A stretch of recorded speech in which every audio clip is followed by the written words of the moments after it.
Bonjour et bienvenue sur la chaîne de la supraconscience vibratoire. On m'appelle Iso et c'est avec grand plaisir que je vous retrouve pour une autre capsule qui s'intitule Les obstacles de la conscience. Il y a beaucoup de choses qui peuvent faire barrière à la conscience et je vais en énumérer quelques-uns, les principaux et comment les dépasser.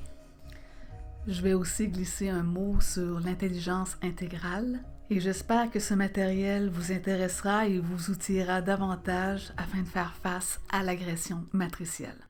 Alors, je vais nommer 4 obstructions de la conscience et le premier, c'est celui avec lequel on est le plus familier. J'en ai parlé beaucoup dans les vidéos, j'en parle aussi beaucoup sur le blog. Ça touche tout le monde et c'est la crainte. Donc, je vais m'attarder un petit peu moins sur cet obstacle-là puisque vous devriez être au fait que cette crainte nous paralyse et qu'un initié ne doit jamais fuir devant elle, mais toujours lui faire face. Il faut s'habituer à pouvoir dompter ses courants. Et un truc, si vous faites face à une situation terrifiante, c'est de regarder cette peur de façon la plus mentale possible et voir jusqu'à quel point vous êtes dominé par elle. Vous devez vous dire que peu importe l'impression qui vous cloue sur place, vous resterez observateur et en contrôle. Si vous êtes capable de faire cette gestion énergétique, vous aurez accès à une clarté qui auparavant vous était inaccessible. Donc ça, c'était le premier obstacle. Le deuxième obstacle est un peu moins évident et il y en a quelques-uns qui vont sourciller, mais cet obstacle-là, c'est la connaissance. Et au début, c'est normal de tremper dans la connaissance, on passe tous par là. Et c'est une lumière, la connaissance est une lumière, mais c'est une lumière qui peut aveugler. C'est une lumière qu'on appelle luciférienne, donc on ne doit pas ici polariser le truc, car ça veut simplement dire que c'est une lumière qui est reliée à l'intellect et qui fait tomber l'ego planétaire dans un orgueil spirituel. Et c'est ça qu'il faut à tout prix éviter. L'homme dit connaissant, tâtonne et reste toujours en surface. Il veut en apprendre toujours de plus en plus pour ensuite aveugler les autres avec ses connaissances. Égard à celui qui voudra le contredire.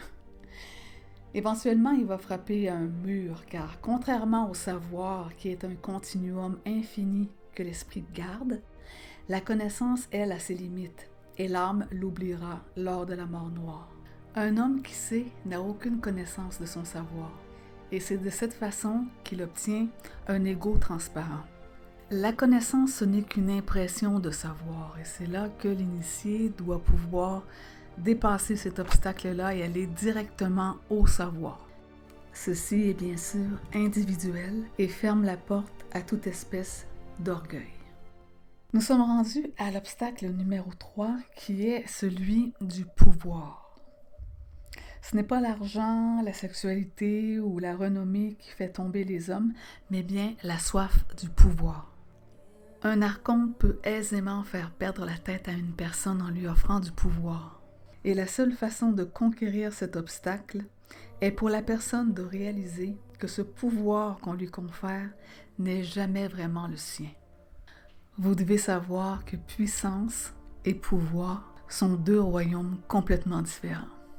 La puissance est vécue de façon intime entre l'individu qui est en puissance et son émissaire de pensée, loin de regard, dans le réel de son essence. Le quatrième obstacle à surmonter est la fatigue. Étudier, s'opposer aux pensées, développer des réflexes atomiques, mater l'âme qui craint, qui cherche continuellement et qui rêve de pouvoir, prend du temps. Et l'homme qui est en conscience met ses billes ou son énergie dans ce travail occulte-là. Il n'est pas rare de voir chez une personne qui a des prises de conscience que quelques jours plus tard, cette personne vit comme un genre de torpeur ou de fatigue intense. Et pour comprendre ce phénomène, il faut savoir comment un archonte résonne. Le parasite mental tient les cordons de la bourse énergétique qui est vôtre. Donc, s'il voit que vous ne dilapidez pas votre énergie dans des choses plus ou moins triviales ou astralisantes, cet archonte va couper les vivres complètement et vous n'aurez plus cette énergie astrale qui pousse souvent des gens dans des multiples délires. Vous n'avez qu'à regarder autour de vous. Quand les gens sont prêts à faire des trucs plus ou moins lumineux, ils ont une énergie. Il y en a qui carburent sur ce type d'énergie, mais l'homme en supraconscience ne carbure plus sur ces choses astrales-là, donc l'archonte ne le soutient plus et c'est à l'homme de se soutenir vibratoirement par lui-même. Le secret ici, c'est de garder le mouvement. Le mouvement ici, c'est le dialogue et l'approfondissement de votre proximité avec le plan mental. Le vent doit tourner et c'est à la personne de fatiguer l'entité au lieu d'être fatigué par elle. Le prédateur de l'homme, que les gnostiques appellent archonte, envahit la psyché humaine, le rendant esclave. Si vous réussissez à dépasser les obstacles énumérés plus tôt, vous allez clairement voir et percevoir cette intrusion en vous. Vous allez découvrir de plus en plus leur mode de fonctionnement.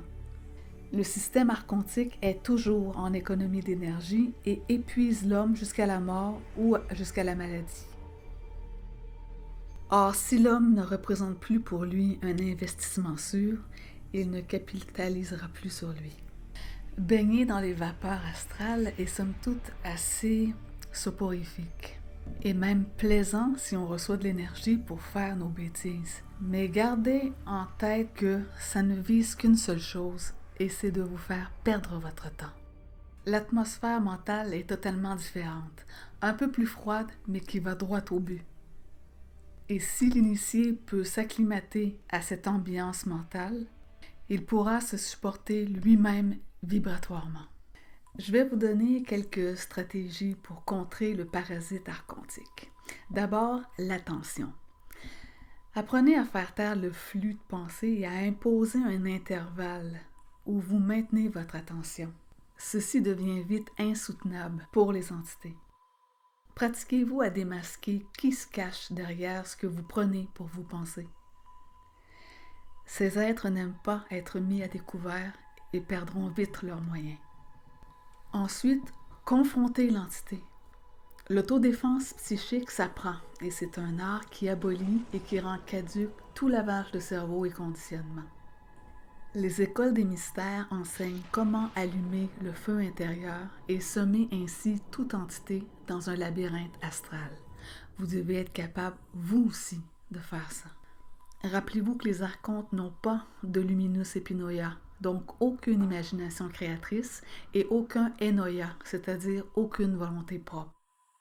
C'est pourquoi le « que ta volonté soit faite sur la terre comme au ciel », c'est-à-dire en incarnation ou dans le monde de la mort, est un piège qui concède votre principe de la volonté pour leur donner à eux. Ces paroles ont été dites bien sûr par Jésus et non par le Nazaréen. Donc, l'autodéfense psychique ne va non seulement vous servir à vous défendre, mais aussi à vous protéger. Ceci va déboucher sur la capacité de percevoir l'invisible, et cela sans aucune dualité. Un homme supraconscient va pouvoir changer la fréquence astrale, peu importe s'il dort la nuit ou s'il est actif le jour. Il va modifier, rectifier, corriger, ajuster ce qui lui passe par la tête. Autrement dit, les pensées devraient être automatiquement remaniées par l'intelligence morontielle de votre esprit. Même chose pour les émotions. Ces impressions devraient, dès leur émergence, se neutraliser rapidement juste par le fait de vous avoir traversé. Le résultat sera une diminution drastique de l'emprise de la pensée et des émotions sur vous. En d'autres mots, les entités vont y songer 2 fois avant de tenter une intrusion dans votre espace personnel. Eux qui pratiquent la régence de vos pensées se verront inféodés par votre puissance, car vous serez celui qui dorénavant veille sur votre royaume mental. Les obstacles ne sont pas polarisables. Les connaissances sont certes utiles dans cette matrice, mais il ne faut pas s'y accrocher. C'est ça le problème, les gens s'accrochent aux connaissances, ils s'accrochent au pouvoir, et cela les fait plafonner. C'est pourquoi les obstacles doivent être dépassés et non pas annihilés. Ce qui m'amène à parler de l'intelligence intégrale. Ce principe qui arrive permet à l'être d'obtenir un point d'appui pour faire face aux situations et événements matriciels. Nous sommes régis par des forces involutives et qui ont pour mandat de nous garder sous contrôle et dans le mensonge. Sachez que la réorganisation passe par la résonance vibratoire. La conscience double fait place à la conscience unifiée. Je vais vous dire quelque chose que les entités astrales ne veulent absolument pas que vous sachiez. Et c'est qu'il n'y a rien de plus puissant qu'un mental dégagé de la pensée subjective. Et qu'avec ce rayon d'intelligence intégrale, morontiel, vous pouvez vaincre l'événementiel et l'expérimentiel et redresser les discordances planétaires. Et ceci va très loin, car une personne supra peut techniquement arriver à imprimer dans l'éther psychique de sa réalité un nouveau script, un nouveau scénario, pas pour la collectivité, mais pour elle-même. Ce façonnement énergétique conscient et hautement créatif est très inquiétant pour les archontes, car cela génère chez la créature une marge de manœuvre qu'elle n'est pas censée avoir, et ça lui donne une liberté interne qui lui fait retrouver son statut universel. Le Nazaréen parlait en son temps de ces gens en les appelant la génération invisible. Invisible pour qui? Invisible pour les archontes. En effet, un homme qui ne pense plus devient indétectable pour les archontes, donc hors de leur portée. Les étoiles n'ont plus aucune influence sur une personne qui passe du plan astral au plan mental, et sa ligne de temps bascule selon la direction voulue par son esprit. De simple auxiliaire, l'homme devient actionnaire. Et il peut ainsi retrouver son statut universel. L'individu qui a acquis le principe de l'amour est appelé un initié. Celui qui a intégré le principe de l'intelligence est appelé fils ou fille de lumière, et celui qui intégrera le principe de la volonté sera appelé un aleph. Le principe de la fusion, dont je parle souvent dans mes vidéos, fait bénéficier à la personne de l'expertise d'un ajusteur de pensée. Cet ajusteur devient un allié prépersonnel dans votre découverte des mondes souterrains et parallèles, mais surtout dans la découverte des mondes de la lumière. Car la lumière, ce n'est que de l'information. Je parle bien sûr ici de la lumière morontielle, et non de la lumière astrale qui n'est qu'un mirage, qu'une mystification, une tromperie. Ceux qui vaincront les obstacles de la conscience se verront remettre une carte cosmique, un compas universel, une boussole morontielle. Et ils pourront s'orienter partout avec le titre de fils et fille de la lumière. Le joug de l'involution ne pèsera plus sur eux. Les choses anciennes auront finalement disparu. Alors voilà, nous sommes déjà rendus à la fin de notre petite causerie. Je vous répète rapidement les 4 obstacles de la conscience qui sont la crainte, la connaissance, le pouvoir et la fatigue. Et je vais faire une petite parenthèse sur la crainte tout à l'heure. J'ai omis de vous dire que je visais principalement la crainte face au paranormal. Bien sûr, la crainte et la peur ont plusieurs visages et l'homme conscient doit dominer toute peur et toute angoisse et toute crainte. Mais exemple, si vous vous réveillez à bord d'un vaisseau ou dans un entrepôt lunaire, ou si vous êtes victime d'une paralysie du sommeil, ou s'il y a des entités qui apparaissent au pied de votre lit, c'est ce type de crainte-là qui doit être maîtrisé. Et je vous concède que c'est pas facile, mais on peut arriver à se désensibiliser tranquillement. Moi, au début, quand il y avait des entités qui se manifestaient au pied de mon lit, je vous le dis, je n'en suis pas fière, mais je criais de peur. Et les cris ont rapidement fait place à un soupir d'agacement, puis à une communication mentale où je leur sommais de se manifester à des heures décentes, de ne pas venir comme ça au milieu de la nuit me déranger. Et ces êtres-là ont écouté. Ils vous écouteront vous aussi si vous vous donnez la peine d'avoir la vibration sans peur, bien sûr, parce que souvent la peur est reliée à de l'abus. Donc il faut mettre un terme à ça. Je voulais vous donner une image qui avait été dite par un initié que je trouve assez intéressante et je vais vous la partager parce que c'est pas tout le monde qui a eu la chance de l'entendre. Et c'est pour vous donner un parallèle avec le fait de parler, de se servir du logos, de dire aux entités « venez à une heure décente ». Il faut vraiment que vous appreniez à vous faire entendre. Imaginez-vous un laboratoire et dans ce laboratoire, il y a des chercheurs qui mènent des tests sur des primates. Dans la matrice, ces laboratoires sont légion et acceptés par la majorité de la population pour le bien-être des personnes. Donc, les singes sont testés, expérimentés, souvent victimes de cruauté. Imaginez qu'un jour, un chercheur qui fait son travail entre en contact pour faire son expérimentation avec le singe et que le singe le regarde droit dans les yeux et lui dit « Arrête, tu n'as pas le droit de faire ça. Je suis au courant de mes droits. » Imaginez la tête du chercheur. Imaginez que ce singe lui dise qu'il y a des organisations pour la protection des animaux. Bref, vous voyez un petit peu où je veux en venir.